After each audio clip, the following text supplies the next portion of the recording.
ini mungkin hasil putusan sidang memenangkan Pak Haji Faisal. Nah, Prof sendiri sebagai orang dekat dari Pak Dodi, apa langkah dari Pak Dodi sendiri? Apakah sudah mengajukan banding atau seperti apa? Iya, kelanjutannya udah ngajuin banding atau belum? Waktu minggu lalu Pak Dodi ada menjumpai saya ketika saya di Bali, karena menurut Pak Dodi penting dan saya pun keluar kota terus.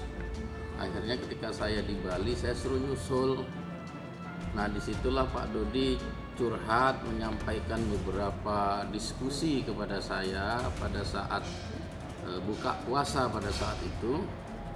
Ya, saya sampaikan kepada Pak Dodi setelah putusan itu, ya diskusi keluarga, musyawarah dulu dua belah keluarga, yaitu keluarga Pak Dodi dan keluarga almarhum istrinya, tentunya seperti itu.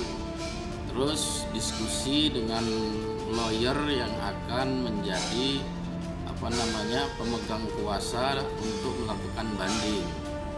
Nah, pada saat saya setelah pulang dari Aceh, karena pada saat itu dari Bali terus ke Aceh, dari Aceh ternyata sudah mendaftarkan banding, kalau nggak salah sekitar tanggal 25 kemarin April sudah memasukkan pernyataan banding terhadap putusan Hakim Pengadilan Agama Jakarta Barat. Apa alasannya mengajukan banding, Prof? Apakah keberatan dengan putusan poin-poin putusan dari Hakim pengadilan kemarin atau gimana? Ya, sepertinya karena namanya banding pasti tidak puas dengan putusan hakim, melihat pertimbangan-pertimbangannya mungkin tidak normatif, hanya memandang aspek sosiologis.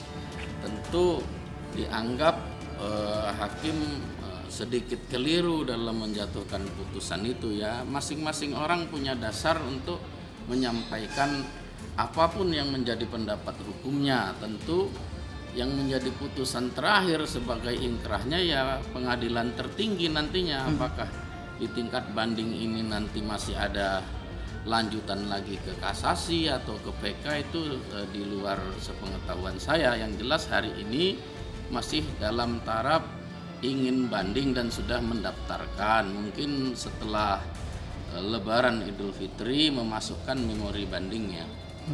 Berarti pertimbangan normatif apa yang dirasa tidak puas nih dari Pak Dodi? Yaitu diskusi lawyernya saya kurang begitu paham, karena pada saat itu tidak terlalu panjang ngobrol dengan saya. Yang saya sampaikan adalah sampaikan hal yang normatif dan logis ketika ingin melakukan satu banding. Saya sampaikan ya saya secara teoritis saja, karena mereka bertanya secara teori-teori hukum saja, jadi tidak menyangkut kepada pokok materi apa-apa yang harus disajikan di dalam memori banding itu. Boleh dilihatin mungkin Prof suratnya? Ya, surat Prof. ini ya, Prof. Nah, ini dikirim ke saya akta permohonan banding saja. Nah, ini di sini saya lihat yang menerima adalah Saudara Panitra, itu Pengadilan Agama Jakarta Barat, Ibu Dr. Siti Amanah SHMH, yang dimasukkan oleh Tegar Firmansyah SHMH dan rekan-rekan nih tanggal 25 April 2022 ya. Sudah jelas. Jadi tinggal menunggu memasukkan memori bandingnya, karena masih ada waktu supaya tidak terburu-buru berdiskusi dan bermusyawarah ya. Namun demikian saya tetap sampaikan ya, tempuh jalur kekeluargaan supaya tidak mencederai hubungan kedua belah pihak lah, intinya seperti itu. Prof, berarti kalau sudah mengajukan banding prosesnya bakalan lebih panjang lagi dong, Prof, ke pengadilan tinggi. Seperti apa, Prof? Ya, standar hukum acara peradilan agama sama kok dengan hukum acara di pengadilan lain kan. Artinya semua tahapan-tahapan beracara di pengadilan itu akan tetap dilaluin, cuman karena ini tingkat banding tentu hanya kajiannya adalah memori-memori banding itu yang dievaluasi, dianalisis dibaca secara seksama oleh Majelis Hakim Tinggi Agama nantinya. Seperti itu. Berapa lama Prof proses banding ini, mungkin sidang di pengadilan tinggi juga? Ya bisa 2 bulan, bisa 3 bulan, bisa 4 bulan, tergantung gimana tingkat kerumitan permasalahannya. Tapi kalau sudah jelas ya mungkin dalam waktu yang singkat, karena apapun persoalan menjadi titiknya adalah masyarakat perlu kepastian hukum.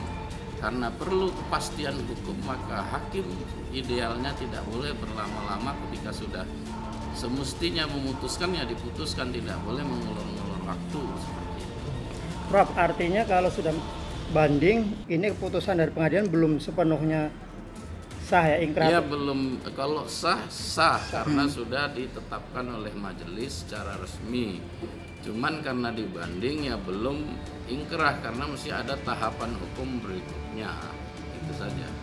Oke, Prof, yang menjadi keberatan Pak Haji Faisal artinya dia belum bisa atau belum memperbolehkan Pak Dodi untuk menemui keluarganya, baik dia ataupun Gala, karena masih ada yang mengganjal nih kasus pada saat dulu pernah dimunculkan foto-foto Prof sendiri. Nah, itu harus dikelirkan dulu nih permintaan Pak Haji Faisal. Saya sendiri banyak foto orang di situ. Ya itu silakan saja, kan rekaman video acara itu ada dan tidak dipotong-potong. Kalau penasaran suruh tonton ulang sekian jam durasi dari awal sampai akhir, dokumentasinya ada di slide layar itu, wajah-wajah siapa saja ada. Kenapa menduga-duga anaknya tidak ada, ini tidak ada? Dilihat dulu, jangan sepenggal melihat berita, dengar sana sini terus mengambil satu kesimpulan. Itu hal yang tidak bijak menurut saya. Panjang kok durasinya. Jadi kalau mendengar orang yang menyampaikan, berarti yang menyampaikan nggak nonton dari awal sampai akhir. Karena banyak kok teman-teman media yang meliput dan menunggu dari awal sampai akhir. Itu di situ juga ramai, ada kiai-kiai, bahkan sekjen Majelis Ulama sebagai penceramahnya di situ. Banyak anak yatim, banyak tokoh-tokoh cendekiawan, banyak guru besar, bahkan ada beberapa pejabat negara. Jadi biasa aja, hal yang wajar, namanya tribut kan, memperingatin orang yang sudah meninggal. Dan kewenangan acara itu adanya di penyelenggara, di panitia, yang ketuanya adalah Bang Milano, bukan Pak Dodi. Jadi Pak Dodi itu adalah sebagai tamu yang diundang. Jadi dia tidak punya kuasa atas acara itu. Gitu. Jadi kalau marahnya sama Pak Dodi, menurut saya salah alamat. Ya marahnya sama yang menyelenggarakan acara itu, siapa ketua panitianya.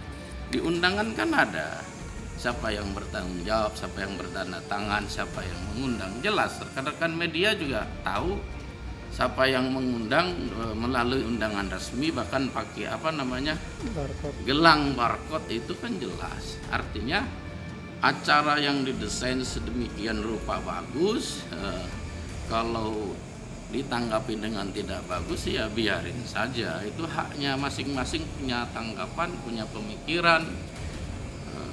Kenapa harus dipikirin? Yang menilai perbuatan kita ini Tuhan. Di apapun yang kita lakukan, intinya nggak ada orang ingin melakukan perbuatan itu nggak yang terbaik. Apalagi setiap langkah, setiap peristiwa, apapun yang dilakukan manusia sejatinya dipersaksikan di hadapan Tuhan dan akan dipertanggungjawabkan dunia dan akhirat.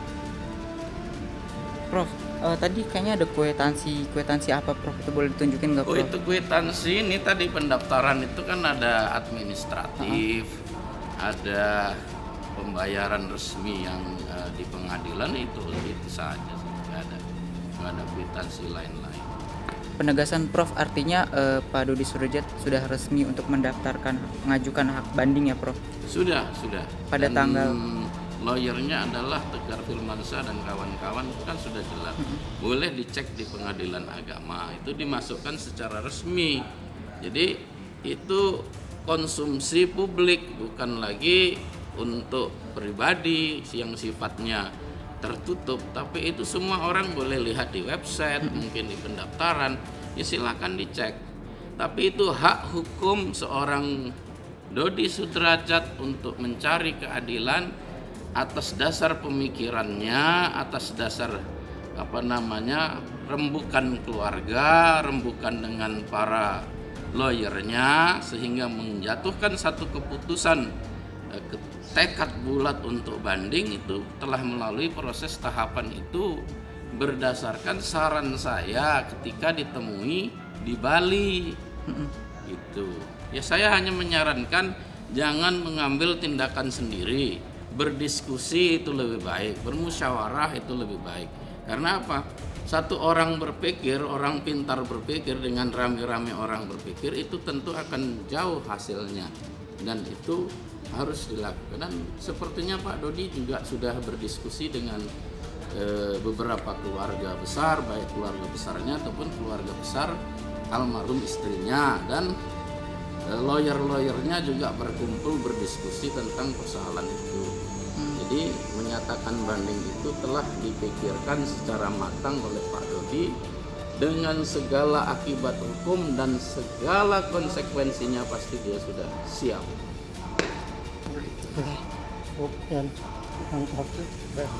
Mantap, Prof.